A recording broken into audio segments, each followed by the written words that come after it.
Hello friends, स्वागत है आपका हमारे YouTube channel GK with me में।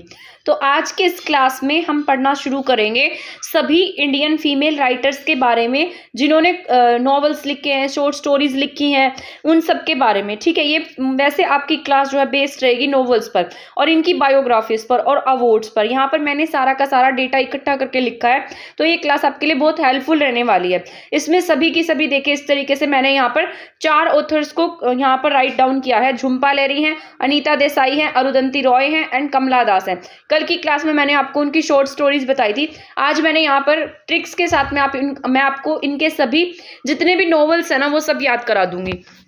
ठीक है, तो जिस तरीके से यहाँ झुंपा लहरी देख रहे हैं आप, झुंपा लहरी के बाद यहाँ अनीता देसाई हैं, इनको कौन से अवार्ड मिले हैं, इनकी बायोग्राफीज क्या है, क्योंकि इसमें से क्वेश्चंस आते हैं। अगर आपने पिछली बार एचटेट दिया होगा तो उसमें भी बहुत सारे क्वेश्चंस पूछे गए थे। ठीक है, वहां पर मतलब इस तरीके से पूछा जाता है कि इनमें से कौन सी स्टोरी किसकी नहीं है, कौन सा नॉवल इन्होंने नहीं लिखा है, तो वहां पर आप कंफ्यूज नहीं होंगे अगर आप इन सबको पढ़कर जाएंगे तो। ठीक है, क्योंकि नॉवेल्स और ये सब होता है ना, हमारे एग्जाम्स में ज्यादा ब्रीफली नहीं पूछे जाते। बस यहाँ या तो पूछा जाएगा ऑर्डर में कैसे लगाना इनको, या फिर ये पूछ लेगा कि कब पब्लिश हुआ था, किसने कौन सा नॉवल लिखा है या किसने नहीं लिखा है। तो यहाँ मैंने उस पॉइंट ऑफ व्यू से ये क्लास बनाई है। मैंने कल जो एचटेट का पेपर है वो पूरा सॉल्व किया। अगर आपको लगता है कि मुझे वो पेपर कराना चाहिए तो मैं आपको वो करा दूंगी। ठीक है, और उसमें आप बता दीजिएगा कि मैं आपको वो सारा का सारा कराऊं या फिर उसमें सिर्फ लिटरेचर एंड जो वोकेबलरी का पार्ट होता है वो कराऊं। आप कमेंट सेक्शन में मुझे सजेस्ट कर दीजिएगा, फिर मैं उसको वो भी आपको पूरा सॉल्व करा दूंगी। क्योंकि जब की बार एचटेट हुआ था ना, वो आपका जो है ना वो लिटरेचर बेस हुआ था। पहले तो जैसे 6 to 10 बेस होता था, पर अब की बार जो एस्टेट था ना वो सारा का सारा लिटरेचर शॉर्ट स्टोरी बेस था। तो मैं आपको करा दूंगी, आप मुझे बता देना कमेंट सेक्शन में। ठीक है, यहाँ पर आप देख सकते हैं इस तरीके से अरुंधति रॉय के बारे में पूरा लिखा गया है। इसके बाद कमला दास के बारे में। और हाँ, एक मोस्ट इंपॉर्टेंट बात, इसमें मैंने सभी क्वेश्चंस यहाँ पर मैंने इसमें से क्वेश्चंस भी ऐड किया जो आपके लिए इंपॉर्टेंट रहेंगे। आपको पता लग जाएगा कि आपको कितना समझ में आ गया है। देखिए इस तरीके से मैंने खुद से क्वेश्चन लिखे हैं, तो आप इस वीडियो को शेयर भी कर दीजिएगा। ठीक है, तो स्टार्ट कर देते हैं आज की क्लास को। सबसे पहले हम पढ़ना, यहाँ पर आप देख रहे हैं सबसे पहले यहाँ लिखा झुंपा लहरी। झुंपा लहरी को मैंने इसलिए ऐड किया है क्योंकि हमारी इंडियन राइटिंग्स में इनके जो इनका मतलब यहाँ झुंपा लहरी के बारे में ना एचटेट में पूछा गया था। तो फिर मैंने सोचा कि क्यों ना इसको मैं इसमें ऐड कर देती हूँ, शायद इसमें से कोई क्वेश्चन आ जाए, इनकी कोई स्टोरी पूछ ले या बायोग्राफी पूछ ले। तो स्टार्ट कर देते हैं। यहाँ पर झुंपा लहरी जो है आपकी फेमस इंडियन अमेरिकन राइटर है। ये भी पूछ सकता है कि ये कौन सी राइटर है, तो इंडियन अमेरिकन राइटर है। यहाँ मैं जितने पॉइंट्स आपको बता रही हूँ सभी आपके एग्जाम के पॉइंट ऑफ व्यू से जरूरी रहने वाले हैं। ये क्लास थोड़ी लेंथी हो सकती है बट आपके एग्जाम के पॉइंट ऑफ व्यू से बहुत जरूरी रहने वाली है। ठीक है, यहाँ पर झुंपा लहरी जो है वो इंडियन अमेरिकन राइटर हैं। इनका जो बर्थ है ना वो वैसे तो ये लंदन में पैदा हुई थी, लेकिन इनके जो फादर थे वो कोलकाता से बिलोंग करते थे और फिर बाद में जाकर वो ये यूएसए में रहने लगी। इनका जो बोर्न है वो कहाँ का है, लंदन का है, लेकिन यूएसए में इनकी जो मतलब अपब्रिंगिंग हुई है वो यूएसए में हुई है और वैसे इंडियन अमेरिकन राइटर हैं। ठीक है, तो आपसे पूछेगा कि कौन सी ऐसी राइटर है, कौन सी इंडियन अमेरिकन राइटर है, तो आप क्या टिक कर देंगे यहाँ पर झुंपा लहरी को। इसके बाद है फर्स्ट एशियन है, ये मोस्ट इंपॉर्टेंट है। फर्स्ट एशियन है जिन्हें पुलित्जर प्राइज से सम्मानित किया गया है। मतलब इन्हें कौन सा प्राइज मिला है, पुलित्जर प्राइज, और कब मिला है, 2000 में मिला है। कौन सी बुक के लिए मिला है, इंटरप्रेटर ऑफ मालादीस के लिए मिला है। ठीक है, तो सबसे पहले आपको याद रखना है फर्स्ट एशियन है पुलित्जर प्राइज जीतने वाली, कब मिला इन्हें, 2000 में। और कौन से नॉवेल के लिए मिला है, कौन सी बुक के लिए मिला है, इंटरप्रेटर ऑफ मालादीस के लिए। इंटरप्रेटर ऑफ मालादीस के लिए फर्स्ट एशियन है जो पुलित्जर प्राइज जीता है इन्होंने, और 2000 में ये पब्लिश हुआ है। इसके बाद है the impressionist and transmission. Writing थोड़ी सी ऐसे लिखी है क्योंकि मैंने जल्दी जल्दी लिखी थी और इतना टाइम भी नहीं है कि मैं इसको जचा जचा कर लिखूं, तो आपको समझ में आ जाएगी क्योंकि मैं एक्सप्लेन तो कर ही रही हूँ साथ साथ। यहाँ पर भारत के प्रवासी की मतलब ये क्या है, जो इमिग्रेंट होते हैं, जो भारत के नागरिक और बाहर जाकर रहने लगे हैं, उनकी सेकंड जनरेशन को बिलोंग करती हैं। फर्स्ट जनरेशन के जैसे इनके फादर थे और सेकंड जनरेशन की कौन है, ये झुंपा लहरी जी हैं। ठीक है, और इन्होंने जो मतलब इसके बाद यहाँ पर प्रवासियों के लिए लिखती है, इमिग्रेंट्स के लिए लिखते हैं। ये एचटेट में क्वेश्चन पूछा गया था कि कौन सी ऐसी राइटर है, और नीचे ऑप्शंस दिए गए थे, इनमें से कौन से ऐसे राइटर है जो मतलब अमेरिकन है, इंडियन अमेरिकन है और जो इमिग्रेंट्स के लिए लिखते हैं। तो अगर जिसने नहीं पढ़ा था उसको तो इसके बारे में नहीं पता होगा। तो यहाँ पर झुंपा लहरी जी ने लिखा है इनके बारे में। इसके बाद इनकी बुक में क्या दिखाया गया है, पर ये रहती कहाँ है, यूएसए में रहती है, और फिर भी ये इंडिया के कल्चर के बारे में लिखती है। बहुत ज्यादा इंस्पायर्ड है इंडियन कल्चर से। ठीक है, यूएसए में रहते हुए इंडियन कल्चर के बारे में लिखती हैं। 2000 में क्या मिला है इनको, पुलित्जर प्राइज मिला है, ठीक है। और कौन सी बुक के लिए मिला है, द इंटरप्रेटर ऑफ मालादीस के लिए। इसके बाद यहाँ पर है इनके अवार्ड्स एंड वर्क। इनमें से तो क्वेश्चंस बनते ही बनते हैं, क्योंकि आपको 2-4 क्वेश्चन ऐसे देखने को मिलेंगे जिसमें ऐसे या तो किसी का पेन नेम पूछा गया होगा, या अवार्ड्स पूछे गए होंगे, या उनका वर्क पूछा गया होगा। अवार्ड्स में से भी क्वेश्चन आता है, या पूछ लेगा कि इनको कौन सा अवार्ड नहीं मिला है। तो यहाँ पर अवार्ड्स एंड वर्क दिए गए हैं, जैसे पुलित्जर प्राइज फॉर हर, यानी कि इनको पुलित्जर प्राइज मिला था अपनी बुक इंटरप्रेटर ऑफ मालादीस के लिए। और कब मिला है मैंने आपको अभी बताया है, 2000 में मिला है, ठीक है। इनका जो इन्होंने कुछ नॉवेल्स भी लिखे हैं, इसमें से इनका नॉवल है the Namesake and the Lowland. Most important है, क्योंकि ये किसके लिए, ये यहाँ पर जो लो लैंड है ना, ये इनका मान बुकर प्राइज के लिए क्या हुआ था, बुक लिस्टेड हुआ था, लिस्ट हुआ था ये, ठीक है। पर इनको मान बुकर प्राइज नहीं मिला था, तो ये लिस्ट हुआ है किसके लिए, लो लैंड के लिए। तो आपको याद रखना है, लो लैंड कब आई, 2013 में लिखी है, नॉमसिक 2003 में लिखी है। 2 नॉवेल्स है इनकी फेमस, लोलैंड एंड नॉमसिक, ठीक है। इंटरप्रेटर प्राइज पुलित्जर प्राइज किसके लिए मिला है, इंटरप्रेटर ऑफ मालादीस के लिए, ठीक है। तो नॉवल है इनकी 2, नॉमसिक एंड लोलैंड। नॉमसिक कब आई है, 2003 में, लोलैंड कब आई है, 2013 में आई है, ठीक है। इसके बाद इनकी शॉर्ट स्टोरीज का कलेक्शन है यहाँ पर। इनकी जो शॉर्ट स्टोरीज के कलेक्शन, 2 कलेक्शन है यहाँ पर, इंटरप्रेटर ऑफ मालादीस एंड द अनअकस्टम्ड अर्थ, ठीक है। इंटरप्रेटर ऑफ मालादीस जो है इन्होंने 1999 में लिखा है, और कलेक्शन ऑफ स्टोरीज है, कितनी स्टोरीज का कलेक्शन है, 9 स्टोरीज का कलेक्शन है। इसके बाद है अनअकस्टम्ड अर्थ। जो अनअकस्टम्ड अर्थ है ये 2008 में लिखा गया है, और ये क्या है यहाँ पर इन्होंने जो यहाँ पर ये 8 ही स्टोरी का कलेक्शन है ये, ठीक है। और जो ये इंटरप्रेटर ऑफ मालादीस है ना, ये भी इमिग्रेंट्स का जिक्र किया गया है इसमें। मालादीस क्या एक तरीके की कोई डिजीज होती है, इसको मैंने बहुत ज्यादा डिटेल से पढ़ने की कोशिश नहीं किया, बस मैंने इसकी स्टोरीज को मतलब ये देखा है कि किसने कौन सी लिखी है। तो इंटरप्रेटर ऑफ मालादीस कलेक्शन है आपकी 9 स्टोरीज का। ये कब आई है, ऐसे याद रखिएगा, 1999 में आई है, और इसके जो लास्ट वाला है तो 9 ही स्टोरीज है इसमें। इसके बाद अकस्टम्ड अर्थ बाद में आई है 2008 में, और ये जो लास्ट वाला है ना 8, और इसमें 8 ही स्टोरीज हैं, ठीक है। तो यहां तक ये था हमने पढ़ा है झुम्पा लाहिरी के बारे में। झुम्पा लाहिरी के बारे में एक बार रिवाइज कर लेते हैं। सबसे पहले हमने पढ़ा है कि ये कैसी राइटर है, इंडियन अमेरिकन राइटर है, कोलकाता से इनके फादर थे, ठीक है। और ये इमिग्रेंट्स के लिए लिखती हैं। इनकी जो फर्स्ट जो नॉवल है, जो जिसे पुलित्जर प्राइज मिला था, उसका नाम है इंटरप्रेटर ऑफ मालादीस, ठीक है। कब आया है, 2000 में आया है। इसके बाद इन्होंने एक नॉवल लिखी है the impressionist and transmission. Bharat के प्रवासी 2nd जनरेशन से बिलोंग करती हैं, और भारत के कल्चर को दिखाया गया इन्होंने, ठीक है। इसके बाद इनके एक जो पुलित्जर प्राइज मैंने आपको बता दिया है, 2 नॉवल हैं, उसमें से एक नॉमसिक है और एक है लोलैंड। नॉमसिक 2003 में आई है, लोलैंड 2013 में आई है। लोलैंड मान बुकर प्राइज के लिए क्या हुई थी, बुक लिस्टेड हुई थी। शॉर्ट स्टोरीज के कलेक्शन है इंटरप्रेटर ऑफ मालादीस एंड अकस्टम्ड अर्थ, ठीक है। और इंटरप्रेटर पहले आई है तो 1999 में, और लास्ट वाला 9 है तो 9 स्टोरीज। अकस्टम्ड अर्थ 2008 में आई है तो लास्ट वाला 8 और 8 स्टोरीज। ये है झुम्पा लाहिरी के वर्क। और झुम्पा लाहिरी के बारे में पूरी डिटेल अगर इसमें से कोई क्वेश्चन आ जाता है तो अब आपका वो नहीं रहेगा। इसके बाद मैंने अनीता देसाई और यहाँ पर अरुंधति रॉय को दोबारा इसलिए ऐड किया है क्योंकि वहां मैंने कल पूरा डिटेल से नहीं बताया था उनके बारे में, सिर्फ मैंने उनकी कुछ स्टोरीज बताई थी और 1-2 नॉवेल्स बताए थे। अब आपको पता लगेगा कि अनीता देसाई ने कितने सारे नॉवेल्स लिखे हैं, ठीक है। आपको याद करते हुए भी ऐसे होगा कि पता नहीं इतने सारे नॉवल लिख दिए इन्होंने, ठीक है। बट फिर भी हमारा याद करना जरूरी है, क्योंकि आपको एग्जाम में अगर दे देता है कि इसको सीरीज में लगाइए, ठीक है, या फिर ऐसे पूछ लेता है कि कौन सा नॉवल अनीता देसाई ने नहीं लिखा है, तो आप कंफ्यूज हो जाएंगे, ऐसे आपको पता ही नहीं लगेगा, ठीक है। तो यहाँ पर अनीता देसाई जो है ये भारतीय मूल की है। इनमें और झुम्पा लाहिरी में क्या डिफरेंस है, झुम्पा लाहिरी का जो बर्थ है वो बाहर हुआ है, ठीक है। परंतु अनीता देसाई जो है ये यूके, गढ़वाल बोला था ना मैंने, गढ़वाल के मसूरी की रहने वाली है, तो उत्तराखंड मसूरी की रहने वाली है ये, भारतीय मूल की है, ठीक है। कहाँ की है, भारतीय मूल की है। और ये बाद में क्या, ये यहाँ से बाहर चली गई थी, ठीक है। तो ये क्या है, भारतीय मूल की है, लेकिन इन्हें भी क्या कहा जाता है, अनीता देसाई को भी हम क्या कहते हैं, ये कौन सी राइटर हैं, इंडियन अमेरिकन राइटर हैं, नोवेलिस्ट हैं ये।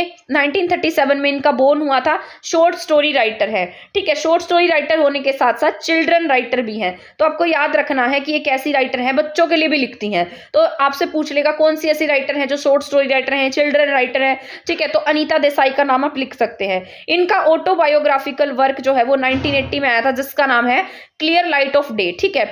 कब आया है ये क्लियर लाइट ऑफ डे कब आया है? 1980 में आया है। पर इनका जो फर्स्ट नॉवल है, मोस्ट इंपॉर्टेंट है ये आपका first novel, cry the peacock, ठीक है। तो आपसे पूछेगा क्राई द पीकॉक किसका नॉवल है? ये पीकॉक वाले, पीजन वाले किस में आएंगे? अनीता देसाई के हैं ये, ठीक है। और जो साइंस की बात करें, वॉर की बात करेगा, ठीक है। यहाँ पर इस तरीके की जो बातें हैं वो अरुंधति रॉय ने की हुई हैं। तो फर्स्ट नॉवल है इनका क्राई द पीकॉक। सबसे पहले पीकॉक ने क्या किया है? क्राई किया है 1963 में। इन्हें अवार्ड्स भी दिए गए हैं। सबसे पहले इन्हें साहित्य अकादमी अवार्ड से सम्मानित किया गया है 1978 में, फायर ऑन द माउंटेन्स के लिए, ठीक है। आग लगा दी थी इन्होंने अपना साहित्य लिखकर, इसलिए इन्हें साहित्य अवार्ड मिल गया। ऐसे याद रखना, फायर ऑन द माउंटेन्स के लिए इन्हें साहित्य अकादमी अवार्ड 1978 में मिला है। किसकी बात कर रहे हैं हम? अनीता देसाई की। कभी आप ये रट लो और राइटर कोई भूल जाओ कि कौन सा राइटर था। इसके बाद इनकी जो 3 बुक्स है ना, वो क्या हुई है? लिस्टेड हुई है। किसके लिए? बुकर प्राइज के लिए। इन्होंने 3 बुक क्या की है यहाँ पर? बुक लिस्टेड की है। जैसे क्लियर लाइट ऑफ डे है, इन कस्टडी एंड फास्टिंग फिस्टिंग है। तो 3 क्या हुई है इनकी बुक लिस्टेड हुई है। किसके लिए? बुकर प्राइज के लिए लिस्ट हुई थी, पर इन्हें बुकर प्राइज नहीं मिला है। लेकिन बाद में जब इनकी बेटी है ना किरण देसाई, उन्हें बुकर प्राइज से सम्मानित किया जा चुका है। तो सबसे पहले डे क्लियर हुआ है, उसके बाद कस्टडी में गए, कस्टडी के बाद फास्ट रखा है, ठीक है। तो ऐसे याद रख लेना। इन्हें ब्रिटिश गार्जियन अवार्ड से भी सम्मानित किया गया है, द विलेज बाय सी, ठीक है। कौन सी बुक के लिए? इनकी एक बुक थी द विलेज बाय सी, उसके लिए इन्हें कौन सा अवार्ड मिला है? Guardian award, British guardian award. 2014 में इन्हें पद्म भूषण से, विभूषण से सम्मानित किया गया है। इनके वर्क्स जो है ना, वो आप देखकर आपको चक्कर ही ना जाएंगे, क्योंकि बहुत सारे हैं, पर फिर भी मैंने कोशिश की इसको आसान बनाने की। और ये जो है ना, मतलब इसको ट्रिक से आप याद रख सकते हैं, आसान हो जाएंगे आपके लिए। यहाँ पर क्या है? क्राई द, ये इतने सारे हैं इनके नॉवेल्स, देखो, ठीक है। और ये सभी इंपॉर्टेंट है, क्योंकि आपको क्या पता कि कौन सा पूछ ले आपसे एग्जाम में, ठीक है। यहाँ पर लिखा है, सबसे पहले मैंने आपको बताया था पीजन ने क्या किया है? क्राई किया है। तो सबसे पहले क्राई द पीकॉक 1963 में लिखा है इन्होंने, ठीक है। इसके बाद सेकंड लिखा है वॉइसेस इन द सिटी, जो मोस्ट इंपॉर्टेंट है इनका। वॉइसेस इन द सिटी जो है इनका बहुत इंपॉर्टेंट वर्क है, 1965 में आया है। और यहाँ पर जो है ना, इन्होंने ये जो इनका जो क्राई द पीकॉक है, ये इमेजिनरी नॉवल है। और इसके साथ साथ जो वॉइसेस इन द सिटी है, ये 3 भाई बहनों की स्टोरी बताता है। इनमें से इनकी जो बड़ी बहन है वो सुसाइड कर लेती है, क्योंकि उनकी जो फैमिली होती है ना, मतलब वो बहुत ज्यादा ट्रेडिशन को फॉलो करती है, ठीक है। और मतलब इस तरीके की स्टोरी बताई गई है। फिर इसमें माया, गौतम, ये इस तरीके के 3 भाई बहनों के कैरेक्टर होते हैं, वॉइसेस इन द सिटी। इसके बाद है बाय बाय ब्लैकबर्ड 1971 में। पहले मैं आपको एक बार रीड करा देती हूँ, फिर मैं आपको ट्रिक बताऊंगी। इसके बाद है द पीकॉक गार्डन 1974 में। देखो मैंने इसके ईयर्स क्या लिखे हैं, सीरीज में लिखे हैं, ठीक है। तो आप इसको सीरीज में ही याद करना। Where shall we go the summer, cat on a houseboat, fire on mountains. Fire on mountains के लिए साहित्य अकादमी अवार्ड से सम्मानित किया गया है। मैंने आपको बताया था, आग लगा दी साहित्य में, ठीक है। इसके बाद है गेम्स एट ट्वीलाइट। इसके बाद है क्लियर लाइट ऑफ डे। पहले हम यहां तक पढ़ते हैं, 1980 वाले पढ़ते हैं, 1980 तक पढ़ते हैं इनके, ठीक है।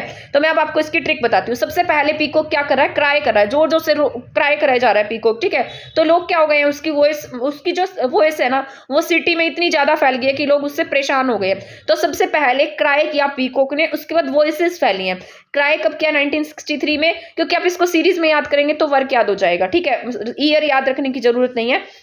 सबसे पहले क्या किया? क्राई किया है पीकॉक ने क्राई किया। तो उसके बाद वॉइसेस हुई सिटी में। फिर लोग क्या हो गए, उसके परेशान हो गए उससे, और सबने उसको कहा बाय बाय ब्लैकबर्ड की। सबने उसको क्या कहा कि तुम यहां से चले जाओ, बाय बाय कर दिया। इसके बाद यहां पर द पीकॉक गार्डन, इसके बाद था पीकॉक गार्डन, ठीक है। फिर ये जो बर्ड था ना, ये कहाँ चला गया? पीकॉक कहाँ चला गया? गार्डन में। जब ये पीकॉक गार्डन में गया तो इसके बाद सभी गर्मी आ गई, मतलब समर आ गई, तो सब बोले where shall we go to the summer, हम समर में कहाँ जाएंगे। फिर यहाँ पर वो कहाँ गए? हाउस बोट में बैठ कर गए, तो वहां उन्हें कैट मिली। कैट मिलने के बाद फिर वे कहाँ चले गए? माउंटेन पर। माउंटेन में क्या थी?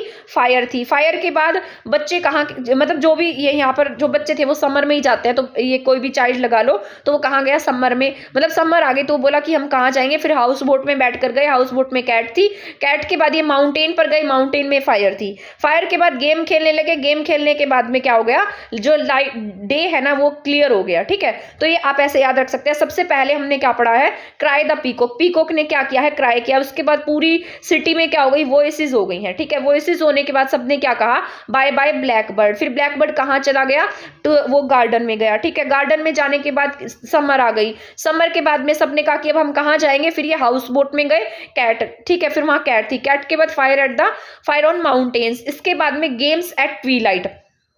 मतलब गेम खेलने लगे, फिर सब क्या हो गया, क्लियर हो गया। 1980 तक इन्होंने ये नॉवेल्स लिखे हैं, ठीक है। तो यहाँ आपके ये इंपॉर्टेंट है, ठीक है। तो मैंने आप ठीक है, यहाँ पर जो ये पीकॉक गार्डन है, इसमें स्टोरी है एक जूनी नाम की लड़की की है, जो आफ्टर मतलब पार्टीशन, यहाँ पर जो पीकॉक गार्डन है ना, इसमें पार्टीशन पर बेस्ड कहानी लिखी गई है, ठीक है। और इसके बाद जो कैट ऑन हाउस बोट है, एक स्वैन बुक है। बस यही था, यहाँ पर आपका इतना ही जानना जरूरी है। गेम्स ऑफ ट्वीलाइट ये है, इनकी कलेक्शन ऑफ स्टोरीज है, 11 स्टोरी का कलेक्शन है इनका, गेम्स एट ट्वीलाइट, ये इंपॉर्टेंट है, ये याद रख लेना, ठीक है। इसके बाद यहाँ पर फिर इनके कुछ नॉवेल स्टार्ट हो जाते हैं, जैसे द विलेज बाय सी, ठीक है। क्या है यहाँ पर, the village by sea, in custody, फिर यहाँ पर है Baumgartner's Bombay, journey to Ithaca, sorry यहाँ इथाका आएगा, ठाका लिख दिया मैंने, इथाका है ये, fasting fisting zigzag and the artist of disappear. यहाँ पर क्या हुआ, एक विलेज था, ठीक है, जो कहाँ पर है, एक विलेज है जो कहाँ है, सी के किनारे है, ठीक है। तो यहाँ पर सी के किनारे है, इसको अलग से याद रख लेना, द विलेज बाय सी। इसके बाद है कस्टडी, कस्टडी में मतलब जो कस्टडी है वहां पर किसे लेकर गए, ये बॉम्ब गार्डनर का एक आदमी था, इसका नाम था मतलब कस्टडी में किसे ले गए, बॉम्ब गार्डनर्स को, क्योंकि इसके पास बॉम्ब था, ठीक है। तो बॉम्ब गार्डनर्स को कस्टडी में लेकर गए। फिर इसने क्या की, ये इसने की है जर्नी कहाँ पर, ठाका में।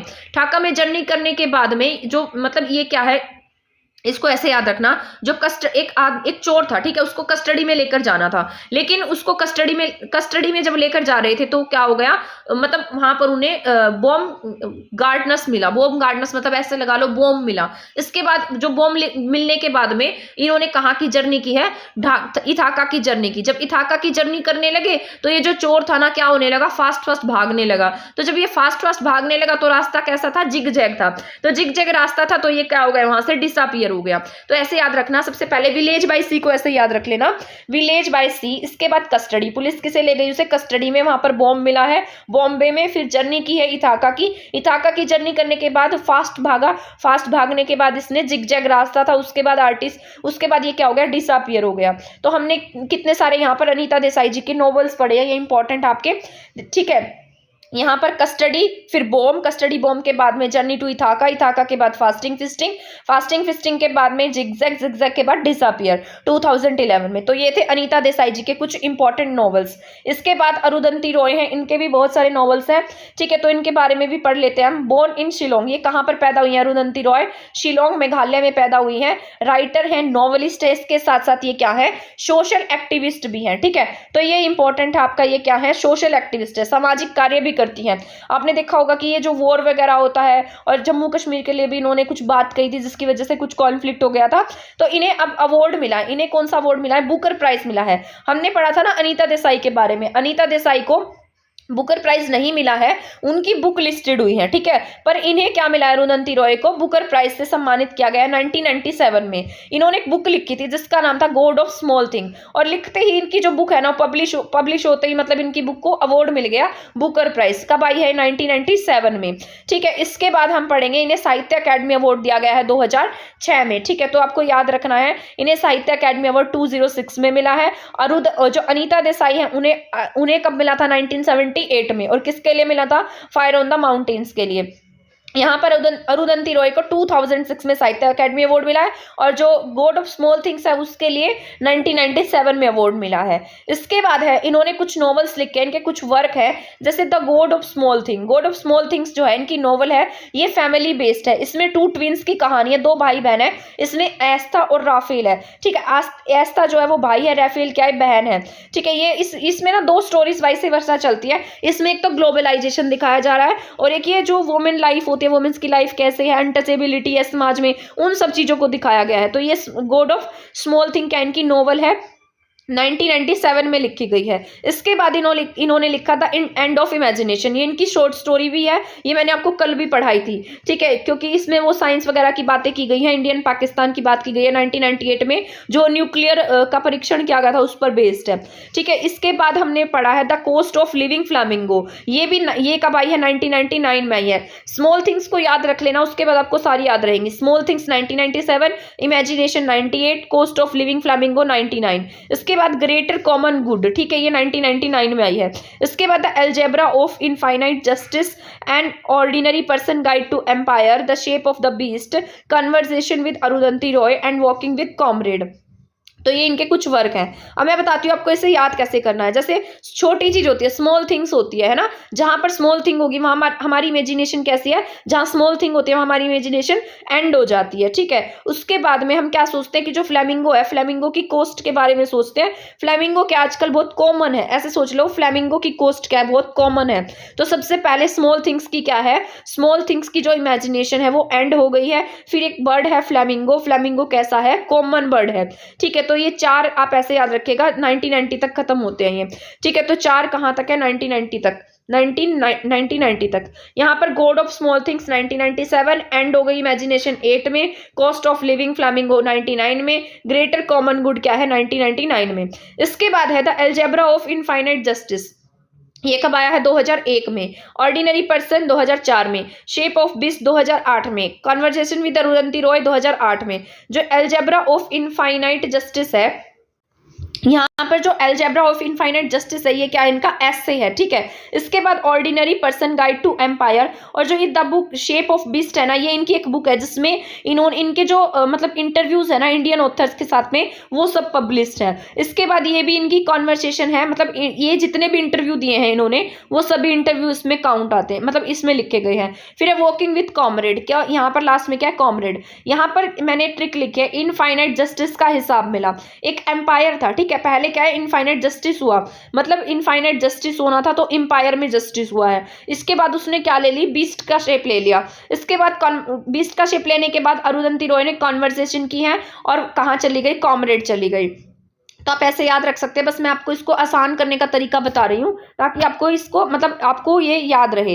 ग्रेटर कॉमन जो गॉड है, यानी कि गॉड कैसे, इस यहाँ तक तो हम पढ़ चुके थे अलजेब्रा। इनफाइनाइट जस्टिस है, ठीक है, जस्टिस कैसा हुआ, इनफाइनाइट।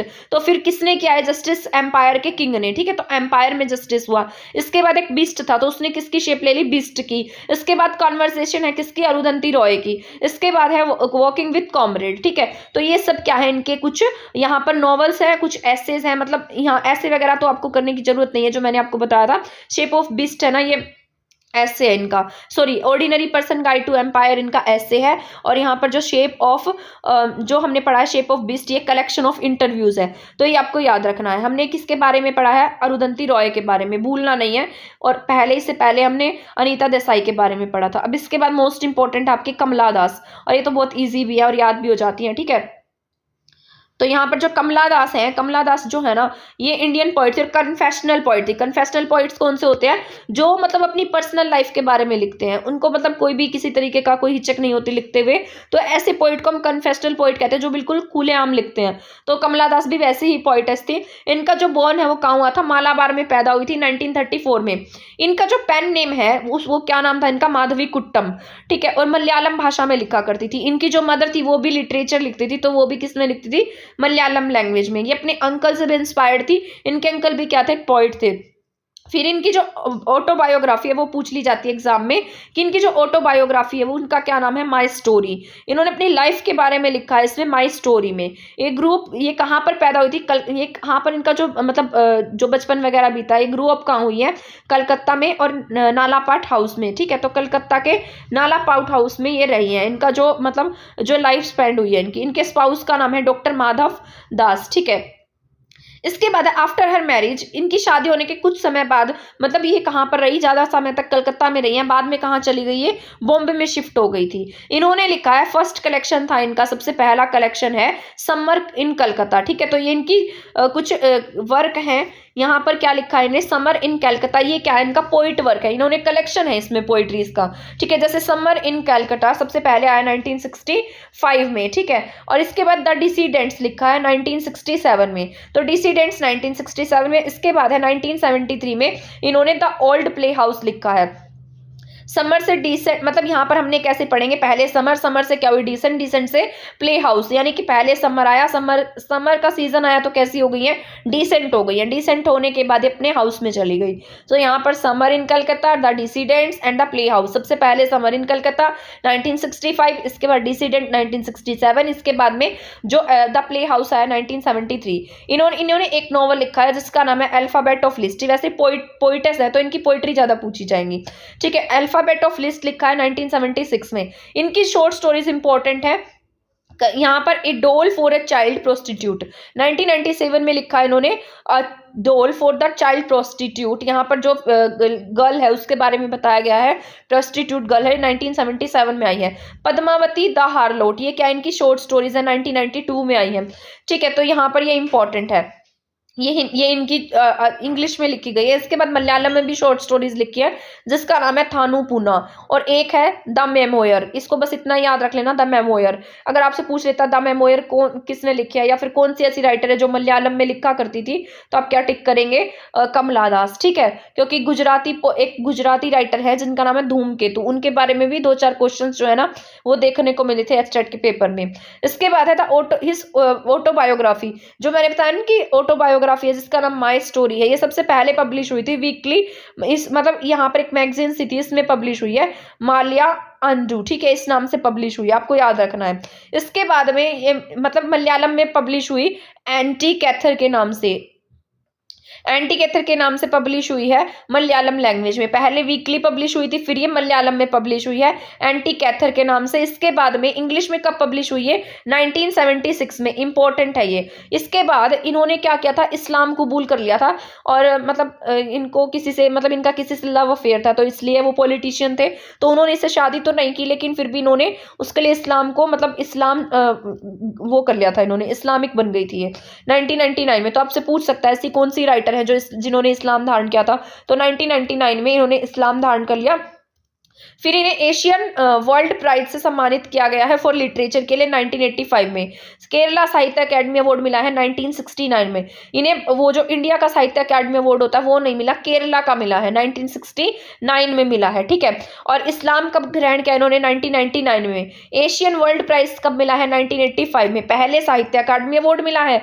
इसके बाद इन्हें मतलब पहले ऐसे सोचना, केरल में नाम हुआ, केरल में नाम होगा तो उसी के बाद वर्ल्ड में नाम होगा, तो जब केरला था तो 1969 में इन्हें केरला में क्या मिला है, सबसे पहले साहित्य अकेडमी अवार्ड मिला है। इसके बाद वर्ल्ड प्राइज मिला 1985 में। इसके बाद इनकी कुछ पोएम्स है जो इंपॉर्टेंट है, जैसे माई ग्रैंड मदर्स हाउस। आपसे पूछ लेता है ग्रैंड मदर हाउस किसके बारे में है, क्या स्टोरी बताई गई है, तो यहाँ पर ना ये अपने ग्रैंड मदर के हाउस में है मालाबार में, और वो याद कर रही है कि बचपन में मैं कैसे रहा करती थी, यहाँ पर लाइफ कितनी अच्छी थी, अब कलकत्ता में रहती हूँ तो मुझे घुटन होती है, तो ऐसी बातें उनके द्वारा लिखी गई हैं। तो यहाँ पर जो द फ्रीक्स है इसमें लेक ऑफ कम्युनिकेशन बताया गया है, किसके बारे में, कपल्स के बारे में, कि कैसे उनके बीच में कम्युनिकेशन की कमी हो गई, आज ह्यूमन रिलेशनशिप ऐसे हैं, लव अफेयर्स के बारे में लिखा है इन्होंने।